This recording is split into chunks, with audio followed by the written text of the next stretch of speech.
नमस्कार सभी को। बहुत अच्छा लग रहा है आज अपने घर को और अपने सेंटर को इस रूप में देख के, क्योंकि लगभग 7.5-8 साल हो गए मुझे यहाँ से इस माहौल से थोड़ा सा दूर हुए, क्योंकि वहाँ की जिम्मेवारियाँ भी जो हमारे पेरेंट्स ही दिलवाते हैं वो भी पूरी करनी बहुत ज़रूरी होती है, बट मन बहुत करता है। तो बहुत बहुत अच्छा लग रहा है कि कभी हम सोचते थे कि ऐसी ऐसी चीज़ें होंगी और आज वो दिन है। तो आप लोग सब अपना एक्सपीरियंस शेयर कर रहे हो। शुभम छोटा सा था और मैं भी छोटी थी जब शुभम सीखता था और मैं उसको सिखाती थी। मेरी पहली टीचर वैसे दीदी हैं। शुभम का जो पहला भजन होता था ना, ये गली में सबके साथ गाता रहता था, जिस भजन में ओम का नाम ना हो। याद है मुझे, मैं मंदिर में भी सुनती थी, सब जगह इसकी पहचान ऐसे थी, वो वाला बच्चा बुलाओ जो वो ही गाता है जिस भजन में ओम का नाम ना हो। तो जहाँ पे भी कहो शुभम गाना स्टार्ट कर देता था कि हाँ शुभम भजन सुनाओ, तो इस स्टार्ट कर देता था। स्कूल में भी टीचर्स की पिटाई खा के भी नहीं, अगर इसको पता चल गया म्यूजिक रूम खुल गया, वहां से आवाज आ रही है, तो इसने कुछ भी करके वहां से अपनी क्लास से निकल के आना ही है। ऐसे बहुत सारे स्टूडेंट्स हैं, ब्रजेश था, आंचल, भरत भैया, वो तो मेरे से काफी पहले, सतबीर भैया, बहुत सारे ऐसे स्टूडेंट्स हैं जो मतलब मेरे आंखों के सामने छोटे थे, बड़े हुए और अब प्रोफेशनल भी हो गए हैं। और अच्छी अच्छी मतलब ये कह लो कि बहुत सारे ऐसे हैं जो मेरे से सीनियर थे और मैं सुनती हूँ, पापा बताते थे मुझे कि एक श्रुति दीदी थी जो उनको मतलब म्यूजिक में सिंगिंग का ही उनको काफ़ी था। तो कॉलेज में वो यूथ फेस्टिवल में पार्टिसिपेट करते थे, नेशनल लेवल तक जाते थे।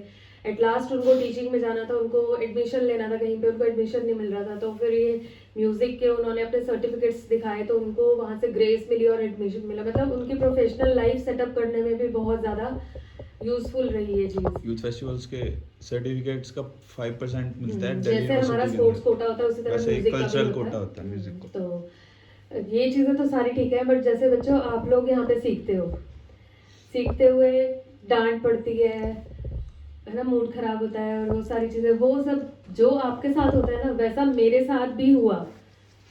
ऐसा मत सोचना कि मैं बेटी हूँ, आप लोग 2 घंटे 3 घंटे 4 घंटे रुक के चले जाओगे घर, मैं तो 24 घंटे यहीं थी, मैं 25 साल यहीं थी। तो जब मैं सीखती थी, जब सब आते थे, सिखाना भी है, सीखना भी है, अपनी प्रैक्टिस भी करनी है, अपना स्कूल का कॉलेज का भी मैनेज करना है। लेकिन बहुत बार क्योंकि जब हम बच्चे होते हैं तो कई बार ऐसे लगता है ना कि नहीं चलो अब तो पापा चले गए, अब कोई बात नहीं। आके फिर रिपोर्ट होती थी कि हाँ क्या किया, कितना किया। जैसे ही डांट आपको पड़ती है वैसे ही डांट, बल्कि उससे ज्यादा ही, और वैसे ही टेस्ट, वैसा ही सब कुछ मुझे भी मतलब हुआ करता था। और वही चीजें होती हैं जो हमें आगे लेकर जाती हैं, जो हमें बोल्ड बनाती हैं कि इन फ्यूचर, अब जैसे मैं as a teacher, music teacher में जॉब कर रही हूँ, बहुत सारी सिचुएशंस ऐसी आ जाती हैं जब हमें फेस करना पड़ता है। अगर मैं उन सब चीज़ों से नहीं निकली होती तो शायद आज मैं उन चीज़ों को फेस करने के काबिल नहीं होती। कि अचानक से आपको कुछ कह दिया जाता है, आप कंफ्यूज हो जाते हो कि ये करना नहीं, सिर्फ और सिर्फ माइंड पे वो फोकस करना होता है कि हाँ ये काम करना ही है मुझे, जो आपको चैलेंज मिला वो आपको करना ही, एक्सेप्ट ना नहीं करना किसी चीज़ को। म्यूजिक में आपको अगर अपना फ्यूचर बनाना है तो इसमें बहुत सारे फील्ड्स हैं, है ना। म्यूजिक टीचर बन सकते हो, म्यूजिक डायरेक्टर, कंपोजर, बहुत सारी चीजें आप आगे अगर इसको सर्च करें तो बहुत वास्ट है। और इस टाइम पे सक्सेसफुल कौन है, जो इस टाइम पे जो एरा चल रहा है, इस एरा में सक्सेसफुल कौन है, सिर्फ और सिर्फ एक आर्टिस्ट, चाहे वो किसी भी फील्ड का आर्टिस्ट हो। आप देख सकते हैं मेकअप आर्टिस्ट कितने सक्सेसफुल हैं। आप टीचर भी एक आर्टिस्ट होता है क्योंकि वो बच्चों को बनाता है, ठीक है।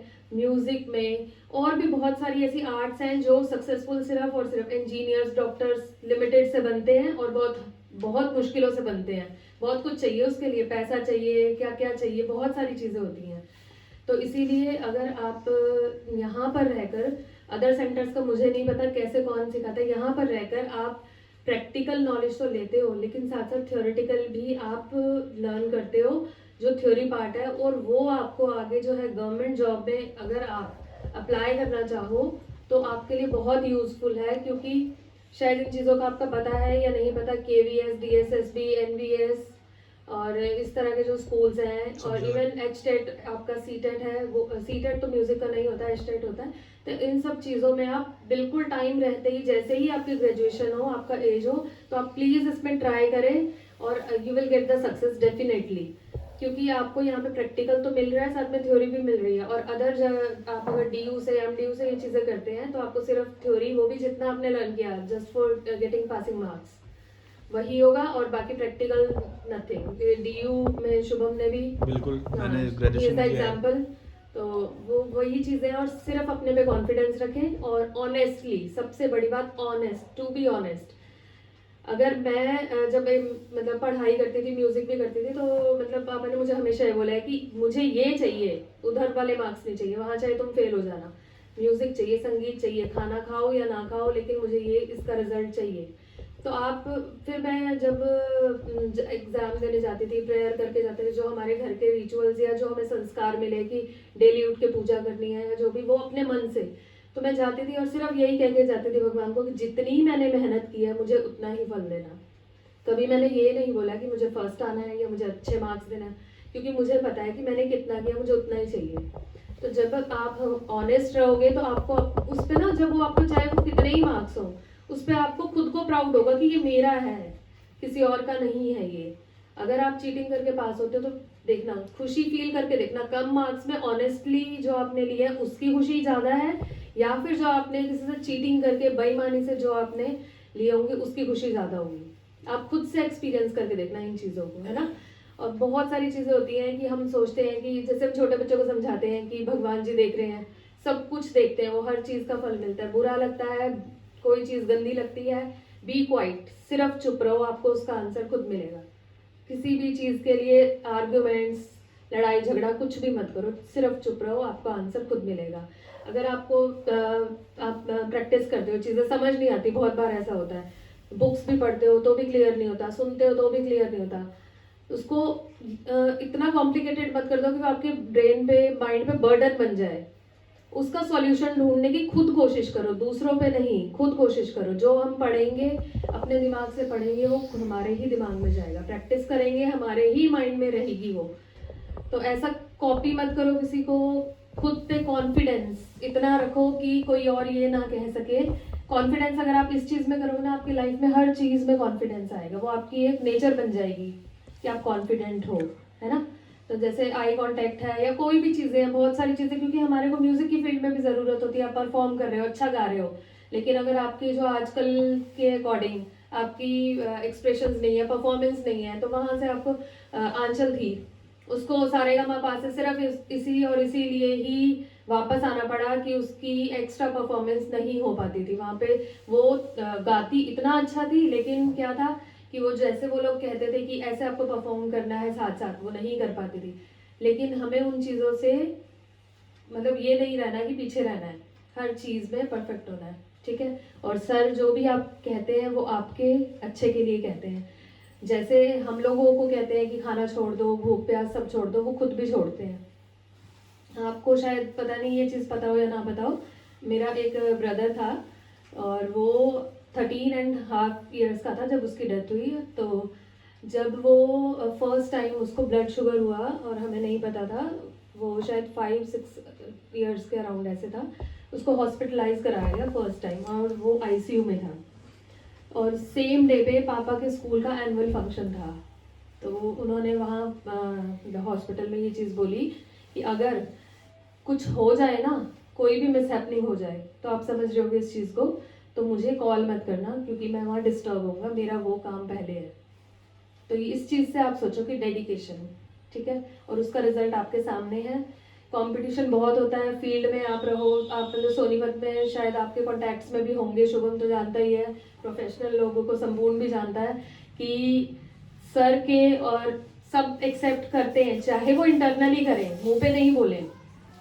टू बी वेरी फ्रैंक कि बहुत सारी चीज़ें फेसबुक पे भी, जैसे बाल भवन के उसकी डली, वो जो भी चीज़ें थी, लेकिन इन द फील्ड अगर वो आमना सामना होता है तो एवरीवन शुड ले डाउन कि नहीं, और एवरीवन इज एक्सेप्टिंग कि who is the best. Gauri Maharaj ji बड़े विद्वान है वही बोलते हैं सब कि हैं। अगर कोई मेहनत करवाने ठीक है, वाले हैं तो अपनी सही जगह। हैं। लेकिन सबका अपना तरीका होता है, सबकी अपनी मेहनत, और सबसे बड़ी होती है ईमानदारी। मैं सिर्फ एक ही बात बोलूंगी, सबसे बड़ी होती है ईमानदारी। जो दूसरों के प्रति अपने दिल में ईर्ष्या रखेगा या कंपटीशन की भावना से चलेगा, वो सक्सेसफुल नहीं हो सकता। जो सिर्फ ये सोचेगा मुझे क्या करना है, क्या सही है मेरे लिए और मेरे बच्चों के लिए, वो हमेशा सक्सेसफुल रहेगा। कभी ऐसे नहीं है इतनी सारी ड्रेसेस पहना के सुंदर सुंदर, मतलब स्कूल से भी कंपटीशन में आप जाके देखोगे डीएवी में, जो एक पूरी वॉल है प्रिंसिपल ऑफिस में, जो शील्ड्स लगी हुई हैं, बड़ी से बड़ी छोटी से छोटी हर तरह की शील्ड्स, और आप वहां पे जाके पूछ सकते हो कि मैक्सिमम म्यूजिक डिपार्टमेंट का है वो अचीवमेंट। तो वो सोनीपत में या फिर नेशनल लेवल तक मैं खुद जाती थी पापा के साथ। मैंने बैठ के नहीं सीखा, मैंने साथ जा के सीखा है। हर स्कूल में जाना, मेरे 10th के बोर्ड एग्जाम थे और एक छोटा सा स्कूल था, उन्होंने रिक्वेस्ट की थी कि सर हमारा एनुअल फंक्शन करा दो। तो मैं सुबह एग्जाम देने जाती थी और शाम को मैं पापा के साथ वहाँ पे प्रिपरेशन कराने जाती थी, क्योंकि सुबह पापा का अपना स्कूल होता था और मैं अपने एग्जाम देने जाती थी, और इवनिंग में मैं वहाँ जाती थी। और मैं सिर्फ क्या करती थी, बैठ के देखती थी, सुनती थी। वहाँ से इतनी चीज़ें मैंने सीखी। तो सुनने से और साथ देने से जब आप इंटरेस्ट लेते हो तो हाँ, ऑल तो सबसे बड़ी बात कि मेरा कभी ऐसा इंटरेस्ट नहीं था कि मैं म्यूजिक में ही जाऊंगी, क्योंकि जब मैं 6 इयर्स की थी तब मैंने सिखाना शुरू कर दिया था। आंचल थी मेरी फर्स्ट स्टूडेंट, मैंने सिखाना स्टार्ट किया था। पापा ने मुझे ये बोला था कि बैठो और सिखाओ। तो हर चीज में आपकी लर्निंग है, हमेशा सीखने के इच्छुक रहो। कभी ये मत सोचो कि मैं सीख चुकी या मेरा हो गया कंप्लीट, नहीं। मम्मी इसकी लड़ती रहती है, खाना तो खाने दो, मगर नहीं खाना बाद में, सब कुछ बाद में। तो आप ये सोचो कि आप लोग तो बहुत लकी हो कि अभी तो सब बहुत पोलाइट हो गए तो धीरे धीरे चीजें अपने आप बदलती हैं और मेहनत करोगे तो आगे तक जाओगे। और मैं यहाँ पे बहुत कुछ आप लोगों से सीख रही हूँ। आप हर एक के अंदर कुछ ना कुछ क्वालिटी होती है, सब सीखते हैं और हमेशा keep on learning and get success. Thank you.